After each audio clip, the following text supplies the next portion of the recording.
Hey guys, I'm Edward. I'm with the Anonymous Resistance Movement, and a few years back we started an operation called Op Expose CPS, where we have been working to collect cases and evidence on different things to use in exposing this corrupt system as a whole. One thing we've noticed is how when this does get out and it's a situation that the mainstream media has to cover, that they like to treat it like it's these isolated incidents, and that's what they like to convince everybody of.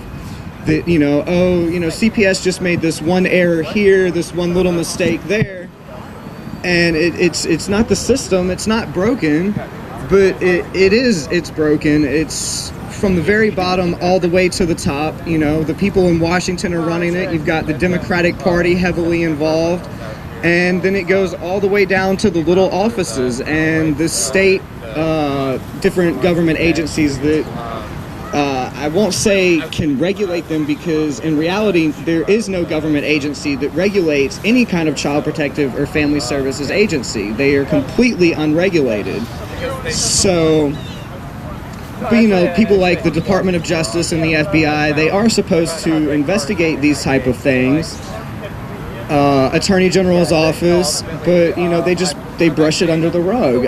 Where I'm from, down in Mississippi, in Hancock County, there was several cases where these CPS workers were forging documents and then also forging parent signatures onto these family plans and getting them enrolled in these different family plans so that they could take the kid.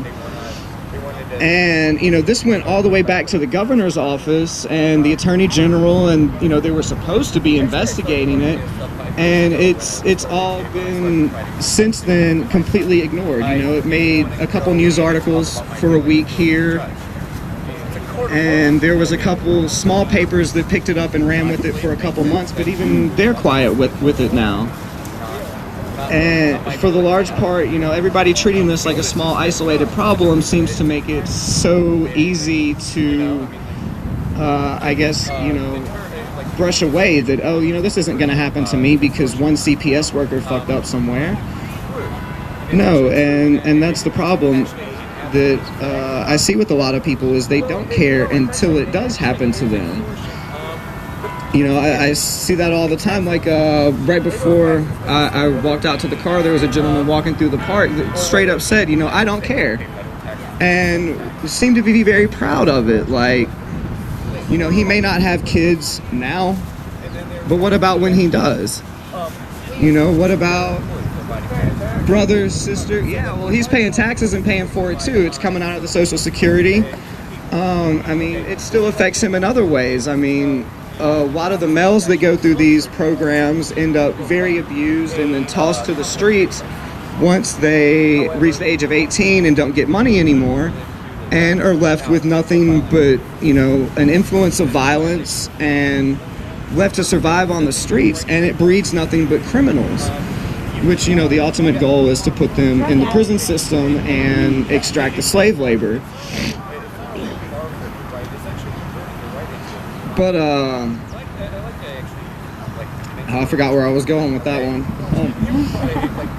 But yeah, the people that, they don't care until it's their child or, their best friend or their sister or someone in their family. And it's really just one incident away. And people use this all over the place, like, I'm mad at you, so I'm going to call CPS and get you a little investigation, thinking, it's just going to cause a little bit of problems. Well, really, you just got a child trafficked into the system. And you can go and look and see so many of these CPS reports are outright false. False accusations, stuff that's completely fabricated, and a lot of times in revenge situations. And they take full advantage of that. Everybody's already mentioned the money incentives to get the kids in there, but they make more money off of the kids once they get them to age where they can sex traffic them, once they can ship them overseas for prostitution, or turn some violent, abused men on the streets and let them commit crimes and put them in the prison and make more money off of them. the money doesn't just stop at the Title IV funding. But I mean, they're extracting it everywhere because it's a big system, and they're using a lot of this money to fund, I mean, it may be all of it, but a good portion of the entire Department of Human Health Services, which, you know, includes like divorce, health care, mental health, all kind of stuff. They're getting the money to pay for that from taking these children. So that's one thing that I haven't heard anybody mention on, and that creates a much larger incentive, you know, when your paycheck as a social worker is coming from that, your paycheck as a family court judge that may not even be involved with child cases. The mental health facility people, and that creates this big catalyst for extracting more children. You know, you put them through those mental health services, and oh, well, we're just going to decide that your parents were abusing you, and that's why you have these mental problems. So now we're going to take you from your house. It all builds upon itself.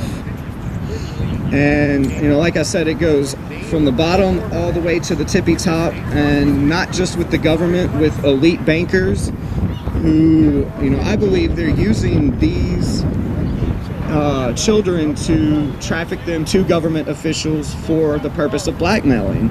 Yep.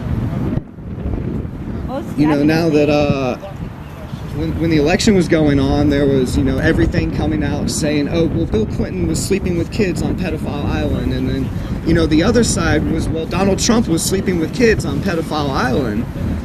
And they're just throwing all this blackmail around. So, I mean, it's, you know, bankers, politicians, major corporate, you know, businessmen, all kind of stuff.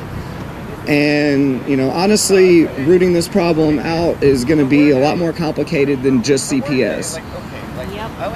That's definitely the first step, because that's their biggest entry of getting children into their systems.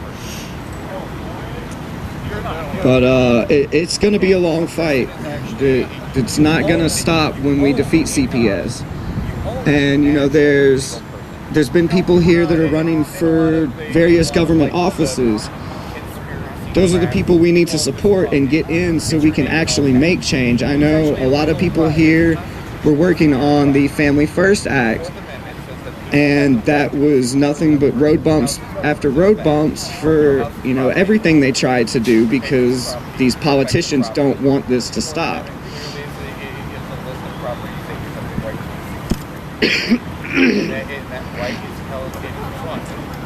But I guess that's all I got, really.